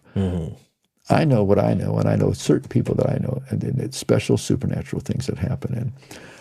And the only explanation for me not being depressed, never had to be on antidepressants, went through a lot. I used to say I went through more traumas than Perry Mason, but please don't remember that. More than Judge Judy, okay? But the Lord's always lifted me up out of that. Yep. And I say it's certain things we partner. Some things are supernatural. Yeah. Like me coming back from the dead and being filled with love had nothing to do with me except I was a recipient of the extreme love of God. With your experience, you just have that love and understanding, and you're in this vulnerable position to where you have to rely on the help and the love of others, and you're trying to give that back too. That's an experience that, it could have been totally humiliating. Some ways it was, is certain things, and people came to see me. Some passed out at first. One time, a very good friend of mine, he was a quarterback on our football team, and came with this girl that was first runner-up in Miss America. She had been in school with me since kindergarten, and the whole time there, I kept vomiting, dry heaves, couldn't stop, because they had all this stuff, and they thought it was okay, but I felt terrible. I couldn't even talk to them. So those were moments of trauma. But some people have very elongated trauma, or some people have trauma that's immediate. panic attack trauma, like somebody gets killed in an accident, or you get a horrible thing, or somebody's missing, or a close friend or family, commits suicide. There's like a panic attack trauma. But then there's what I call a stage 4 trauma, where it's maximum trauma. You can't think of anything. You don't want to be entertained. Now, I had some moments like that, not involving myself, but some other things later on with a family member. Yeah. You don't want to be entertained. Nothing is funny to you. You're just like empty. But the faithfulness of God, and the more you stay consistent with that and with other people, I mean, it's amazing to me that there's a lot of people I like being in person, but we're in person now through that. Yeah. But someone tell you something, that they were troubled for a long time, and some little cup of water that I shared with them verbally changed everything. It's like, this was the purpose of life for me. So speaking of that, now you're trying to find that purpose in your mid-20s. Where did you go? How'd you get to where you are now after you went through that rehab? Did you start getting involved in churches or speaking? I started speaking, and then there was intermittent stuff, but it accelerated more after Barbara and I got together, and we really laid everything down before the Lord. And there was indications, but I didn't know how to process it. I remember I told a guy there was an offshoot of a college thing called Campus Life. It was Campus Crusade with high schoolers. And I went to one of them in the neighborhood, even though I was older. And it was cool. They're in this house, and they're playing a guitar and singing these songs I knew nothing about. And they're all sharing. And so the guy that was leading it was doing a teaching that human good before God is like filthy rags. I'm thinking, what is that? What does that mean? It's like, he said, well, we need to have breakfast tomorrow. So we have breakfast, and he explains, so actually by comparison, any human good before God, and filthy rags is pretty bad. You know what it means? What it references? Yep. Okay. That's a pretty bad, it's like, don't try and compare. Can't even compare. Yeah, you can't. And so then I began to share what happened to me when he put his thing. He goes, you're called to ministry. It's like, what are you talking about? Like a Catholic priest with a white hey, what is that all about? So he just realizes, he says, you got something that God's calling you to.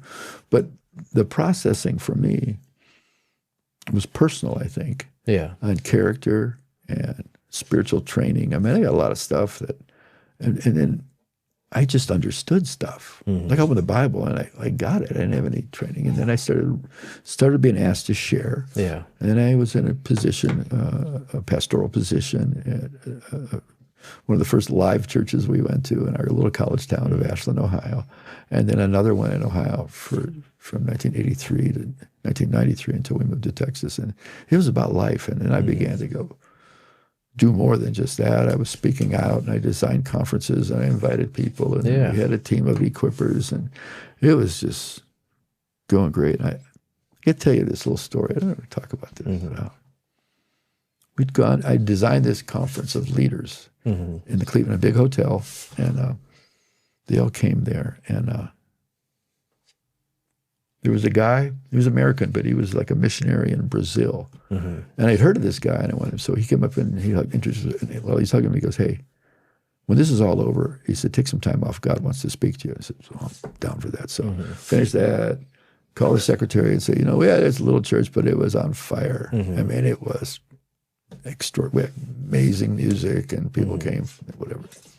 Now, the town of 800, they came, some of them drive 70 miles to go there. And so I said, hey, Nancy, I'm not coming in for a while. And so our oldest son, Michael, was born with cerebral palsy. And Barbara had jerked her back out of whack. And so when I got back from the thing, she's going back and forth to recover. And I was like, so I'm mowing the yard. And we had, at that time, like a 3-acre place looking out over the hills. And it was pretty, I'm mowing like crazy. And the Lord speaks to me and said, today's the day I'm going to talk to you. It's like, he already was. And so Barbara's pulling up the driveway, and I pull up next to her in the lawnmower. I said, Barbara, I'm going out there. Now the sky, 3 o'clock in the afternoon, is black clouds rolling in. Like there's going to be a serious storm, Yeah. And she could see that I wasn't going to change. So I pulled the lawnmower. She hands me an umbrella, and I go back in the woods behind our neighbors. Yeah. There's a bunch of woods in it. I sit down on a fallen tree log. I got this umbrella, but it was just a little bit of drizzly rain. It wasn't bad. And after about 20 minutes, this was the message. You used to do this all the time.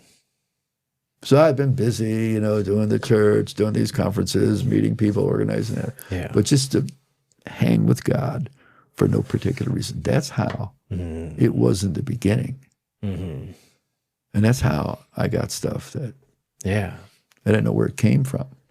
And so that's been And then we get caught up in the world and the things of the even world. in the good Get stuff. busy, yeah. The bad stuff is But getting caught up in the good and the busy, and then and we got to be responsible for doing life, but we should make the first things first. And I find that I was working at a plastic extrusion place that made all kinds of like big garbage bags and all that, and blow these things up. And you work 12 hours, 3 days, and 6 hours. You work in 3.5 days. You work, and then you're off 3.5 days.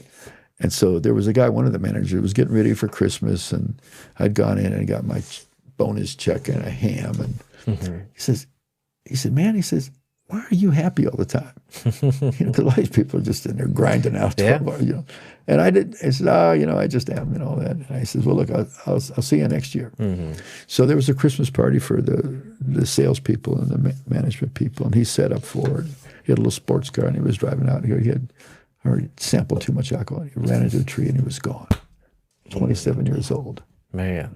Right in front of a friend of mine's house in this college town, I think. He was asking me. Yeah. And I didn't tell him. I don't know what would have happened. Yeah. But here's a guy reaching out to me. Why? What is it that you got? Yep. And I think that's probably, I would like that for people to say, what's different about you? And that has happened some. But the thing is to try and keep life simple, love people. Well, and for Christianity too, I mean, that's the promise that gives you, is that peace of knowing when you really follow and have that faith and that connection. It gives you that peace of mind, that happiness. Yeah. It's a deep kind of, it's more joy and more of a stability. Well, we talked about it earlier. I wanted to ask you. So you said that your wife, Barbara, she had a cancer diagnosis? 6 years ago, because of it's kind of a silent killer. Now, we had to rescue our son out of his caregiving place, which was terrible, like in June of that year. And we were taking care of him at our house. Yeah. Oh, I mean, and I was exhausted, and I'm not a wimp, Yeah.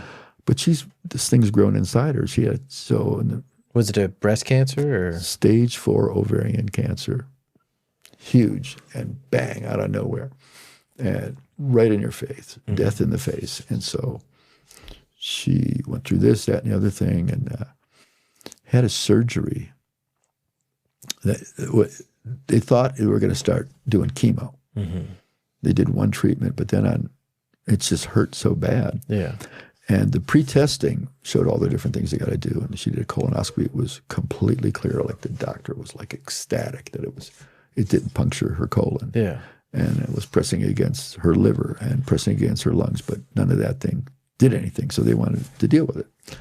But that weekend, it got worse and worse in here. It had gone from that to completely crushing her colon, where it could have burst, and all of that stuff would have been all throughout her system. And that would have killed her. Would have killed her. And so the doctor came in. It was Labor Day weekend. And he wasn't even supposed to be there. He had family there. He brought in his first team, and he said, Mr. Robinson, I'm going to do what I can when I get in there. And he didn't know what he was going to do. Maybe try and expand it with like an expander, like one of those things, but a big one, And about an hour and a half in, the surgical nurse calls me and says, Barb is doing well. He's going to go after this thing. So he took out like 90 to 95% of the cancer. And this was a monster, 18 centimeters, all jacked around. Yeah. And so she had to go through stuff, but then she got miraculously healed.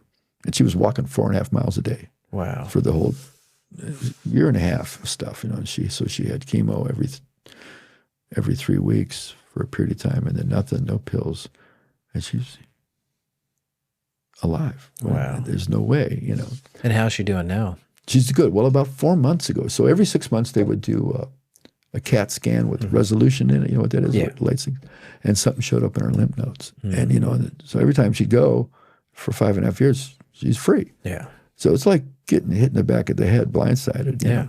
So she saw these doctors, blah, blah, blah, we're going to do this. We looked at proton therapy here in Franklin by Scott Hamilton, the Olympic ice skater, you know. You know who he is? I don't. Did a backflip in 1984 and won the Olympics. Oh, okay. While ice skating. But anyway, he's a cool guy. Yeah. He has a treatment center here, but they said, no, we're going to put you on the same protocol you had before. And after 3, we're going to examine it. And it went way down. After 6, he's gone. Wow. And I am, you know, like, but it's been emotionally, like, because the shock of that. And then you're waiting every 6 months for the foot to drop on getting another check. Well, again, but I don't think it's going to be like that. And matter of fact, they're not going to do that. They're just going to do a blood test like every 3 months. Just check her markers. Yeah. I mean, they were shocked when they looked at her records. And actually, the oncologist that she had monitoring her just picked randomly the same doctor who was the head of women's oncology who did the operation on her. Wow. It was just random, you know. And so he remembered it, and wisecracks that I always make and different things. She says every time she'd go in for one of these things, her blood pressure would go up. She says, if only that's the only time it's really medium or a little bit low. Yeah. And she told the doctor, and he goes, my blood pressure goes every time I walk in here to work. I'd be so stressed if I was her every time I walk in. Like, man, what are you guys going to tell me now? Well, with all of that, I mean, in your experience, to those listening, what, in your opinion, do you think happens when we die? Big question. What happens when we die? Another big question. Is there a real God? Are there several gods? What happens when we die? Well, I have knowledge of stuff, both reading and knowing other people. I have my own experience, which I'm not making up at all. And I know that people say, well, so is this set up in advance? These people are this. Well, I know that I don't think we really have free will until we know the Lord. Yeah. Because we're a slave to sin. We're a slave to the world. And it's not trying to condemn people. I was a good guy who people admired, but I wasn't connected to the Lord. Yep. And we can't fight the sin and beat the sin on our own. It's only through Him. And you can't negotiate once it happens. Yep. Hey, wait, you know. For me, I had this extreme grace of a period of time, like I think was from the time I was in that ambulance and called out to God, or when I was in intensive care and said, God, help me, I can't take the pain, doesn't stop, give me another chance, help. Crying out for help is something. So this started for me in that ambulance. Yeah. And of course, there was people praying, and I didn't know. Sometimes they emptied the blood banks. Sometimes there was a party of 75 people, and everybody gave blood because I was emptying it. This convergence of stuff. So what happens when you die? You're going to immediately be present with the Lord. If you know Him, you move on into your eternal place and your reward spiritually. We're going to, at the end of the time, we're going to get a supernatural body like Jesus's, which I'd like in advance if that's possible. But a lot of people have questions, or they try and, scare people into believing. Yeah. Well, I got the experience and the ammunition. Yeah. But you can scare goats into a sheep pen, and they're still goats. Yeah. They need a real encounter of the love and the power of God. And if they're doing something dangerous or really bad, they need to get their crap together. Yeah. Because there's justice and mercy. Mercy leads to repentance. If you go, wait a minute. Yeah, this is working, but this is really not working. And I've been bad at this for a long time. Lord, I repent. So repentance leads to relationship. Right. So what happens when you die? And again, me, Moses, all spiritual leaders have no right to say who's going to heaven and who's not. At the end of the day, only God is the one. We can help people into believing. And there's some people that, even though they've known me, they're still in denial. Say, having this experience, are you afraid of your death eventually? I'm not in the mood today to die. Not that you will, but eventually. Well, that's not happy. Yeah. And tell people, there was one guy, and he does a lot of these things. He's a big broadcaster out in the West Coast. He goes, Yeah. if you knew that you would be able to influence so many people, would you be willing to go back and do that again? It was like, are you crazy? I didn't say that. It was like, so he was trying to say, Yeah. is it worth it to have suffered this to be able to help people? A lot of people. Well, I don't even know how many people, you know. Well, I'm living this life. Yeah. It says once and for all, and then you go be with the Lord. And so, but my goal is to love the hell out of people. Yeah. And have a good, and try and have a good time doing it. There's hard stuff. I mean, there's bad stuff I've seen and with people and painful things. You just can't say, oh, it's okay. The Lord's got control. Sometimes there's just nothing to say except to love people. Yeah. And you learn how to do it. But like the question is, what happens when you die? Well, I've told you my story. There's Bible information, and there's other people's stories that I've known. Yeah. And other people have been raised from the dead, you believe it or not, lots of them. I mean, comparatively, and or miracle stuff like. So I was blind for 5.5 years. Right. The doctor, I would go in for plastic surgery, and I would see this famous eye doctor in Cleveland. I'd say, hey, check it out. He said, let's do something about it. They go, oh, no, it's too messed up. And so he said, okay, you talked me into it. So Barb and I are on a little farm down there. We got horses, which I love. It's a whole other story. I loved my horses and run around. And I get a call. He says, okay, you need to get up here because we got one. So then we pack up, and we got to usually have time to plan, you know. To do the full replacement? To do a cornea transplant, a live one. You got to do it within 24 hours post-mortem, you know. So getting ready to drive out, and he goes, I don't want to do this one. It's the person's too old or something. You know. And so then a couple of weeks later, he said, okay, come on up here. So we zoom up here. So it's like probably an hour and a half drive up there. Yeah. And so right away they get in there, and they're going to spend the night there. The next morning they set up, and so I'm going to be awake, okay? And they got sandbags all around me like this. And it takes longer to set up for it to do the operation. This giant stereoscope, and they're looking through this thing. And so they're going to cut off the other one, okay? The big blue one you'll see in the pictures here, this big blue thing with veins growing through it. And they're going to, it's like taking a glass cutter like this and pulling that out and then put on this live one. But when they did, now I'm awake, but they didn't, I could hear what they were saying. They said that the eye was dead. Like it wasn't responsive. The iris was all wrinkled and kind of glued together. And I thought, well, at least I'll have natural brown color, and I'll look better. And so they stitched it up, put an eye patch on it, didn't say anything, and they sent me back to my room. For some reason, I just told Barbara, says, have the nurses come in here and take that black plastic and block all the light out. Laying flat on the bed, I said, no food, just water. I'm going to fast for 7, because they're going to do check it in 7 days. Right. So I just kept saying, I can see, I can see, I can see. You know, I'm not like this. Haven't been to a lot of stuff. I just said that. Yeah. So then they take me in, and Barbara's sitting next to him, and he takes this big thing off. I said, oh my God, I can see. And he said, well, like shadows or light? No, I can see. I was seeing two of everything because the muscles were all flaccid from being dead for 5.5 years. Yeah. So I had to kind of like almost cross-eyed to bring both of them together. It's like, he goes, it's a miracle. And he tells my plastic surgeon, you know, the eye was dead. Wow. And the plastic surgeon says, I don't know what he goes, you know, it's not supposed to work. There's a lot of stuff that's not supposed to be happening with Mickey. That's crazy. No, he says, and he put up with a lot of stuff with me. But wow.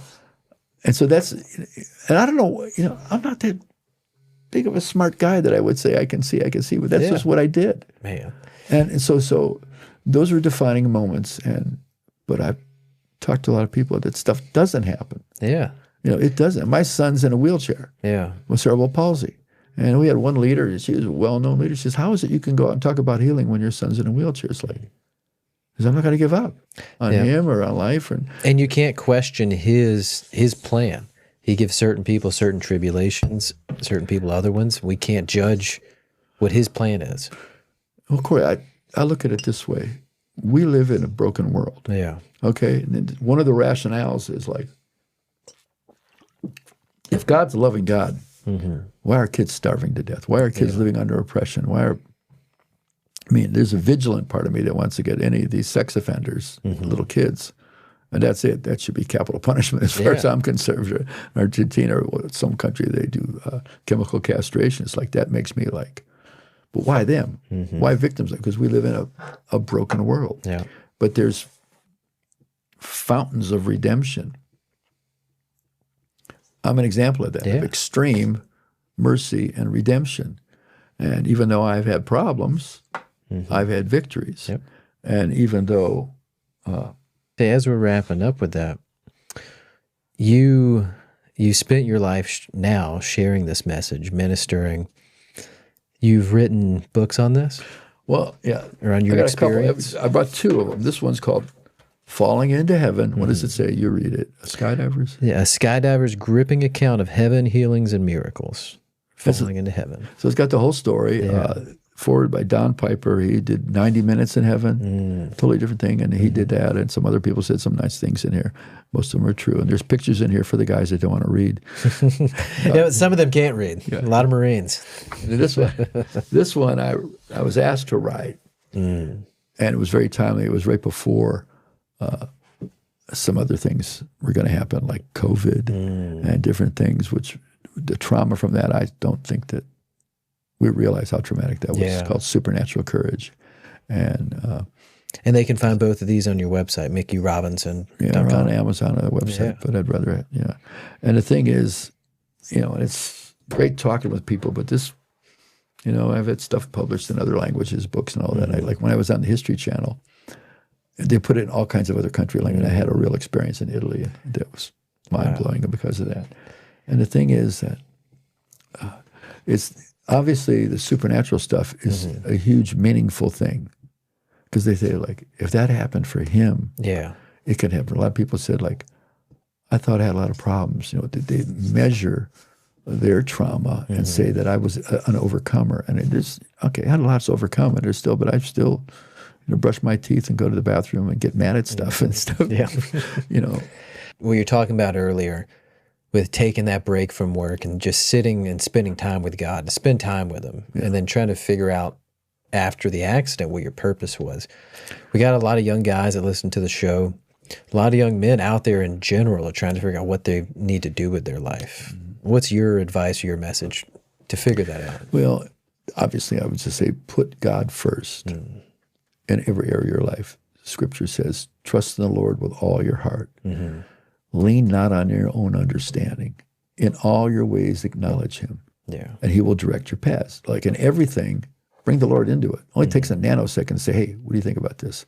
But as far as purpose and all that, it's like some people like for me, being a minister, it was like never on my consideration, but that's what I was created for. Yeah. And my gifts and talents have been relegated. They worked for a certain capacity in the world, but the real purpose was to use my gifts for what I've been doing for these almost 50 years. And I would say to people that are looking for their purpose, seek the Lord, get advice, find out, what did Dolly Parton say? Find out who you are and do it on purpose. Solid advice, Mickey. Well, I want to thank you for coming on. It's cool to be here. Yeah, I really appreciated it. Well, Mickey Robinson, thank you so much. I appreciate it. Rock and roll. And you people, life is a gift. I got it twice. I should never take it for advantage. Live and live strong with joy. And that's it. Amen. Bye, everybody.